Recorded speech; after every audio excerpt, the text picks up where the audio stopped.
You were the trad wife before trad wives became a thing online. So I was very much like isolated at home. I kept having babies. I was pregnant and or nursing for 13 years. Wow. And then when my oldest was around 4, we started like loosely homeschooling. That was one of the things that I argued with my husband a lot about. I'm a very very free, creative, that kind of educational model. And my husband is much more academically minded. So I was expected to do it his way. And it was incredibly difficult and never went well. But I persisted because that's the Christian thing to do. I would also say that a lot of these things the system teaches you to moralize everything. Everything that you do is life or death, all the decisions that you make. So like healthcare are you gonna vaccinate your kids, which we were anti-vax and we're not anymore. That's a life or death decision because your children could be permanently harmed from vaccines. So you better make the right decision. And so everything is high stakes in that way. And as someone who's like trying to be a good person, trying to follow God, trying to be a good Christian, that was one of the reasons that I was so bought in, because I want to be a good wife. I want to be a good support person for my husband. I want to serve God well by being a good wife, and that is how I serve God. So that affects everything. You want to do these things, and when the system tells you this is how you can be a good person, this is how you can be a good wife, you're like, okay, I will do it. And it simplifies it. The internet is exploding with reports that are leaving people stunned, confused, and deeply divided. Stories are beginning to surface about so-called trad wives, walking away from high-control Christian nationalist communities, and if these reports are even partially true, what's happening behind closed doors is far more intense than anyone expected. Fans are shocked as more voices begin to speak out, each one adding another layer to a situation that already feels heavy with emotion and conflict. What was once presented as a picture-perfect lifestyle, quiet homes, traditional roles, and strong values is now being questioned in ways that no one saw coming. People are starting to ask, was everything really as peaceful as it seemed? According to emerging discussions online, some women are reportedly choosing to leave these tightly structured environments. And the reactions have been anything but calm. Emotions ran high as families, friends, and entire communities found themselves caught in the middle of difficult conversations. You can't just walk away. But it must be so stressful to every day think these decisions I'm making are life or death and such high stakes, and God is judging me, and am I being pure enough? And you're literally so in your head the whole time, making sure that you're right, and there's so many rules to do, and the standard is so high, you're constantly working, that you're literally too busy to have thoughts outside of just keeping up with your life, with your obedience. You're literally performing obedience so much every day, there isn't room for you to start to be like, oh, and reflect, and, did that feel right? Did that have a good outcome? Was that even effective, Now you're deconstructing from that life. Absolutely, yeah. Now my husband jokes that he's the trad wife. My family was a small family, actually. We had 5 kids. That's considered small, 5 kids. That's very small. I had friends and connections throughout, all of conservative evangelicalism, not any one group. And oh my goodness, everybody had 8 to 12 kids at least. There's the occasional family that they could only have 2 kids. And so they did, but almost everybody was 8 to 12 kids or more. More was not uncommon either. So my options with the Reformed groups were maybe become a midwife, but get married to a guy who's 8 years older than you, have a bunch of children, live at home forever and ever. And I love education. I love learning. I love science especially. And I really like grabbed onto that in our homeschool group. That was my thing. That was what I enjoyed. Science, chemistry especially. And my best friend's family started going, you can go to college. You can learn more. Because you didn't think you would have that option, going to college and No, going on. Really? College wasn't an option, no. You were just to get married, So silly. get married, and then just become a trad wife. Exactly, yeah. And have as many kids as possible. Yeah, and that was not my favorite option. But what the more charismatic groups were kind of pulling me in for was more of a Christian nationalist leader type. Because women could actually be leadership in Christian nationalism if you were the right strain. And that was better. That was a better option. So I went to the college that essentially that family picked out for me. I would not have chosen that for myself, I don't think. But I compromised with my parents and didn't burn bridges, and I went for music instead of science or something like that. So in a lot of ways, like even if it's not the most, even if my family was not the ones who were driving every step of my path, like everything I did was for other people and for other people's expectations. I didn't really have autonomy. I didn't have choices. I made the best choices that I could without completely burning my life down around me. Could you have gone to make your own money and that kind of thing and have your own? That was a constant fight. I didn't. Did they believe that girls and women shouldn't work outside the home, basically? Yeah. It was not super even heard of. Like, you can teach music, you can become a midwife. Those are kind of your options if you're a woman. You can't go out and do much else. I'm curious how you were treated differently from like how your brothers were treated versus you. So I actually had probably the best experience as this goes because I only had a younger brother. I didn't have a ton of younger siblings. But even that, with just one brother who was 2.5 years younger than me, the work that I was responsible to do versus him, like I was cooking all of the meals, like Danny said earlier, I was cooking all of the meals every weekend. My brother wasn't responsible to do any of that.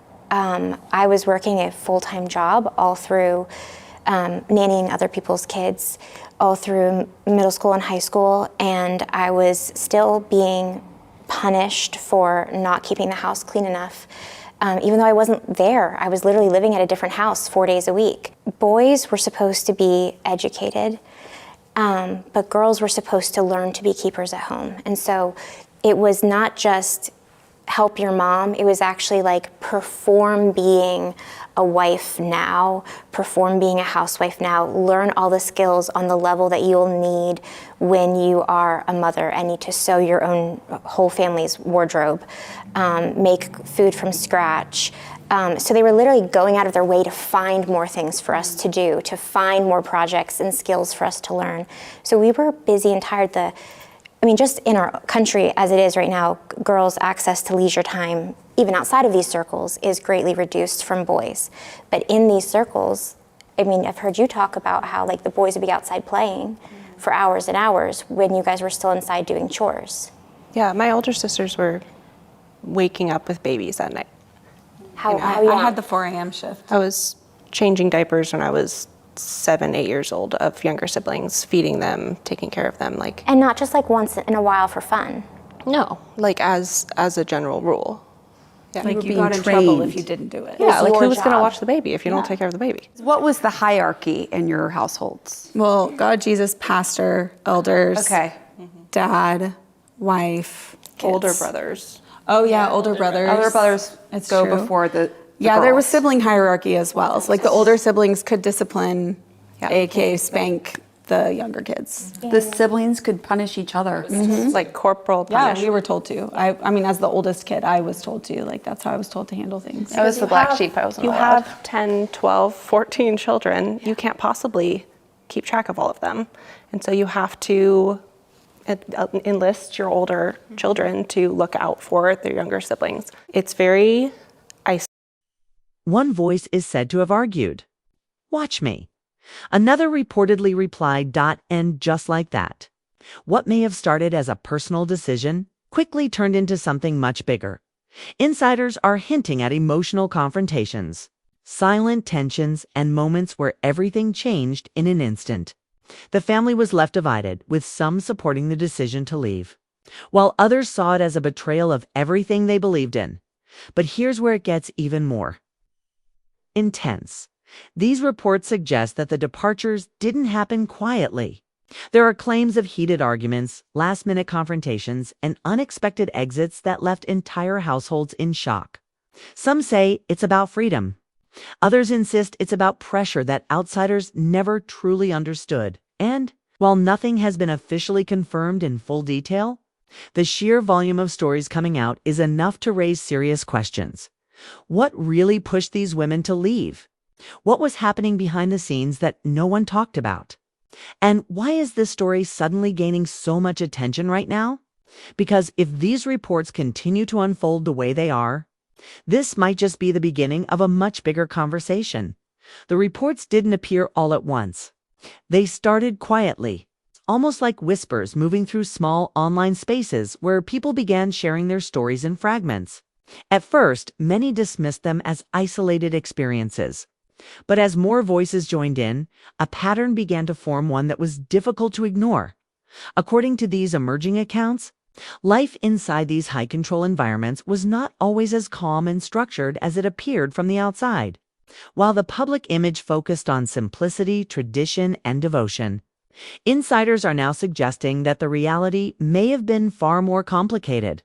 One woman, whose identity remains undisclosed, reportedly described her experience in a way that caught everyone's attention. "Everything looked perfect from the outside," she said, "but inside it felt like I was losing myself piece by piece." Fans are shocked. As these kinds of statements continue to surface, what makes the situation even more intense is the suggestion that many of these women didn't initially see anything wrong. Some reports claim that they entered these communities willingly, drawn by the promise of stability, purpose, and a clear sense of direction. For a while, everything seemed to align with their expectations. But over time, subtle shifts began to appear. It wasn't one big moment, another voice reportedly shared.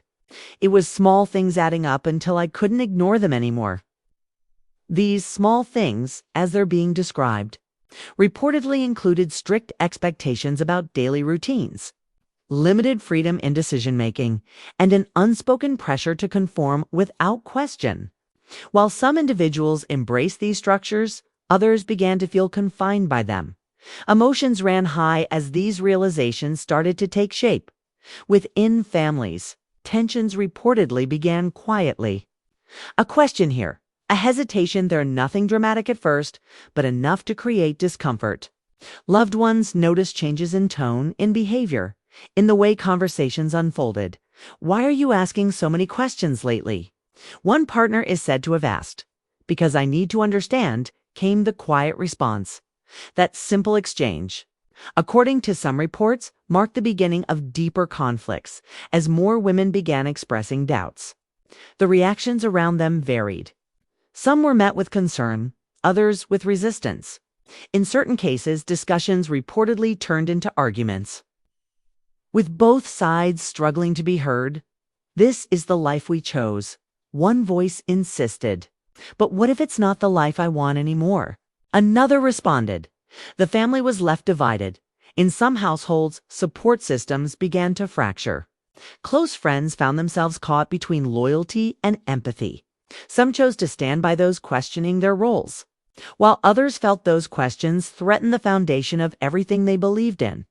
Outside these communities, the online world was becoming increasingly aware of what was happening. Posts, videos, and anonymous testimonies started gaining attention, each one adding more detail to the unfolding narrative. People who had never heard of these lifestyles before were suddenly trying to understand them. "Is this real?" One commenter asked. "How did no one talk about this before?" Another wondered. The attention brought both support and criticism. Some viewers expressed sympathy, believing these women were finally finding their voice. Others pushed back, arguing that outsiders were misinterpreting a lifestyle they didn't fully understand. This clash of perspectives only added to the intensity of the situation. Meanwhile, inside these environments, reports suggest that conversations were becoming harder to avoid. Leaders, partners, and family members reportedly began addressing the growing concerns, sometimes in private, sometimes in group settings. The tone of these discussions varied. Some were calm and measured, while others were described as emotionally charged. "We need to stay strong in our values," one figure is said to have emphasized. "But what about my feelings?" A response allegedly followed. That question, simple yet powerful, seemed to echo through many of these accounts. For those considering leaving, the decision was rarely easy. Reports indicate that it often came after long periods of internal conflict. Doubt, fear, and uncertainty played a major role, making every step forward feel heavier. "I didn't know what would happen next," one woman reportedly said, "but I knew I couldn't stay the same." The moment of leaving, as described in several accounts, was anything but simple. Some departures were quiet, happening without confrontation. Others were marked by emotional exchanges, last-minute attempts to change minds, and conversations filled with both anger and heartbreak. "You're making a mistake," one voice is said to have warned. "Maybe," came the reply, "but it's my mistake to make." Those moments left lasting impacts. Families were forced to adjust to sudden changes. Relationships that once felt unbreakable were tested in ways no one expected. For some, distance grew. For others, understanding slowly began to develop over time. But even after leaving, the journey didn't end. Reports suggest that many of these women faced new challenges outside the communities they had known for so long. Adjusting to a different lifestyle, rebuilding independence, and navigating unfamiliar environments all became part of the process. It felt like starting over, one account described. Everything was new, and that was both exciting and terrifying. At the same time, support networks began to form. People who had gone through similar experiences connected with each other, sharing advice, encouragement, and understanding. These connections, according to some reports, became a crucial part of moving forward. Still, not everyone viewed these changes in a positive light. Critics continued to question the narratives being shared, suggesting that the stories might be exaggerated or incomplete. Supporters, however, argued that even if the details varied, the underlying themes deserved attention, and so the discussion continued to grow. Media outlets picked up on the story, adding their own interpretations and analyses. Experts weighed in, offering perspectives on social dynamics, personal choice, and the complexities of tightly structured communities. Each new voice added another layer to an already complex situation. Through it all, one thing remained clear. This wasn't just about individual decisions. It was about identity, belief, and the struggle to find balance between personal freedom and collective values. As more reports continue to emerge, the picture becomes both clearer and more complicated at the same time. For some, these stories represent courage and change. For others, they raise concerns about misunderstanding and misrepresentation. But regardless of perspective, the emotional weight of the situation cannot be ignored, because behind every report, every discussion, every debate, there are real people facing choices that carry lasting consequences. And as the conversation keeps evolving, the sense that something significant is unfolding becomes harder to deny.